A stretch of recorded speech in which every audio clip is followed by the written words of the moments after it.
বললো যে জেন তো আমি ভাতের সাথে চাবাই খাই, বলতে বলতে ভাত খাচ্ছে, ভাত খাওয়া শেষ হয়নি, ওই জায়গায় একটা পোল আছে, ওই জায়গায় যাতে যাতে সে ব্যক্তি মারা গেছে, গালির মধ্যে রক্ত উঠে ফুটি ফুটি ওই জায়গায় সাইডের পানি গুলা হয়ে যাচ্ছে, কিন্তু মাঝখানের পানি গুলা আসছে না। এরকম চকচক করতেছে, চকচক করতে করতে হঠাৎ মনে করেন সে হাড়ি বাইসাইতেছে বড়, এরকম ওই যে বড় বড় অনুষ্ঠানে যে হাড়িতে রান্না করা হয় ওরকম একটা হাড়ি, সে গলা সামনে কুটেছে, আর উঠলো না, চকচক করতেছে, মনে হলো সোনার কালার।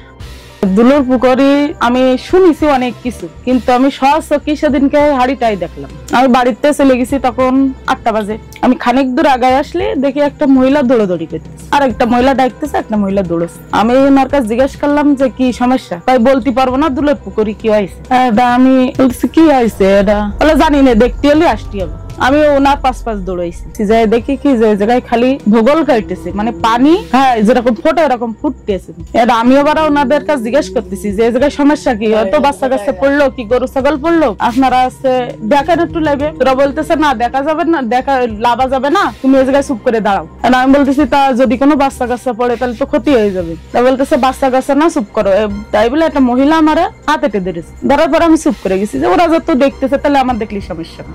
আমিও দাঁড়াই রয়েছি, ওকে সাথে দেখতেছি, দেখতে দেখতে দেখলাম যে ওই পানি আরো বেশি ফুটতেছে, মনে হচ্ছে ফুটতে ফুটতে ওই জায়গায় সাইডের পানি গুলা হয়ে যাচ্ছে, কিন্তু মাঝখানের পানি গুলা আসছে না। এরকম চকচক করতেছে, চকচক করতে করতে হঠাৎ মনে করেন সে হাড়ি বাইসাইতেছে বড়, এরকম ওই যে বিয়ে বাড়ি কি বড় বড় অনুষ্ঠানে যে হাড়িতে রান্না করা হয় ওরকম একটা হাড়ি, সে গলা সামনে কুটেছে, আর উঠলো না। হাড়িটা আসছে চকচক করতেছে, মনে হলো সোনার কালার। এখন বাস্তবে সোনা কি পিতল আমি বলতে পারবো না, কিন্তু আমি দেখেছি এটা সত্যি।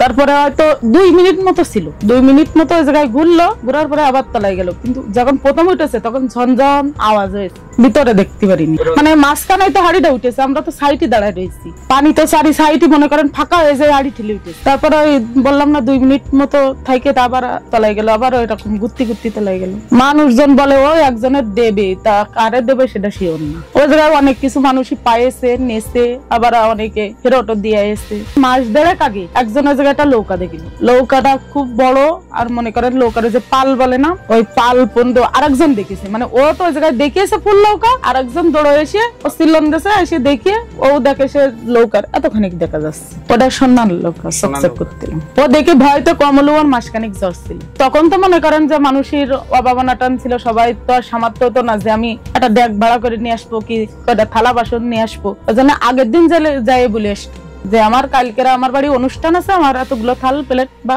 হাঁড়ি কড়াই লাগবে, বলে উঠে বসে থেকে। কিন্তু আমি সহচকে দেখিনি, কিন্তু এই দিন সহচকে দেখি আমি বিশ্বাস করলাম যে আসলেই পানির নিচে থাকতে পারে বা আছে। পুকুর কান্দায় একটা বড়ই বাগান ছিল, ওই জায়গায় আমি কাজ করতে গেছিলাম। হঠাৎ সকালবেলা গেছি ওই জায়গায় পানি আনার জন্য, টিউবওয়েল আছে ওই জায়গায়। দেখি যে মানে আলোর একটা ঝলকানি দেখা যাচ্ছে, মনে হচ্ছে যে সূর্য উঠতেছে। আমি গেছি ভোরবেলায়, খুব ভোরে, সূর্য উঠিনি তখন। আমি মনে করছি যে সূর্য উঠছে, তাই এরকম একটা আলোরই হচ্ছে। হঠাৎ পুকুরের দিকে চোখ গেছে, চোখ যাওয়ার পরে দেখি একটা নৌকা ভেসে রয়েছে, প্রায় 12 ফুট মতো লম্বা, মানে এটা আমার নিজের চোখে দেখায়। 12 ফুট মতো লম্বা ভেসে রয়েছে, ওর ভিতরে অনেক ধরনের জিনিসপত্র রয়েছে, থালাবাটি যেমন হাঁড়ি কুড়ি এরকম অনেক কিছু রয়েছে। আমার সঙ্গে যারা ছিল তারা কাজের সাইডে ছিল, আমি দেখার পরে তাদের ডাক দিছিলাম, কিন্তু তারা সম্পূর্ণটাই দেখতে পারিল না। তারা দেখেছিল এক মাথা আর কি ডুবে চলে যাচ্ছিল পানির নিচে, সে সময় তারা এক মাথা দেখেছে, যেটা আমার নিজের চোখে দেখা। জি, সবকিছু স্বর্ণের ছিল, নিজে দেখছি আমি। কিছুদিন আগে শুনেছি আর কি, এটা আমি দেখিনি, যে একটা হাঁড়ি উঠেছিল, মনে হয় সেই একই জায়গায় একটা হাঁড়ি উঠেছিল, উঠে সে ঘুরছিল আর কি। ওটা স্বর্ণের ছিল কিনা এটা আমি শিওর না, তবে শুনেছি যে স্বর্ণের ছিল।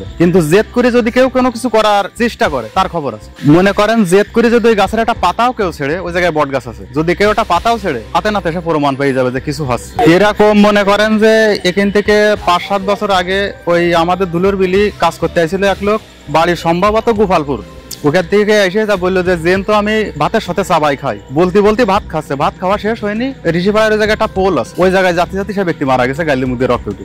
মানে এটাই আমাদের দেখা, যা করতে হবে সই নিয়েতে করা লাগবে, জেদ করলে তার খবর আছে। আমি একদিকে ভোরে গেলাম, যাই দেখি ওই পানি ঘুরতেছে, পানি ঘুরতে নাগলি তা আমি ভয়তে ওই গাছের আবডালে দাঁড়ায় রয়েছি, কি আসছে তাই দেখতে, দাম দেখতে গেছে। এইবার কাছে পানি ঘুরতে ঘুরতে ঘুরতে ঘুরতে বাস করি একটা বাক্স ঠেলে উঠে, এত লম্বা এতারি কুছে বাক্স দিয়ে ঠেলিয়ে উঠিয়ে তো সেই ওই বাক্সটা খটাস করে মিলিয়ে গেছে পানি পরে মিলে যাইয়ে তো হচ্ছে ওই টাকা সাজানি ওই সেই টাকায় খেলাইতেছে এইভাবে খেলাইতেছে টাকা এই বাক্সের মধ্যে খেলাতে আবার সেই বাক্স ভিজে গেল এই ফান্তি ডুবিয়ে গেল ওই দেখিয়েছে ওই মেজবান হইতো মেজবান হতে লাগলি তো হচ্ছে ওই যাইয়ে আগে যাইয়ে 2 দিন আগে যাই কই আসতে আমার বাড়ি মেজবান হবে আমার অনুষ্ঠান হবে আমার জিনিসপাতি লাগবে তা বড় লোক সেই লোক বরিয়ে সব ওই সোনার জিনিসপাতি এত বড় বড় জিন দিয়ে চানোর মোট কথা মেজবানের যত যা সব উঠতো সব ওই লোক বরিয়ে উঠতো ও আমার শরীরে ঘুরে বেড়ায়।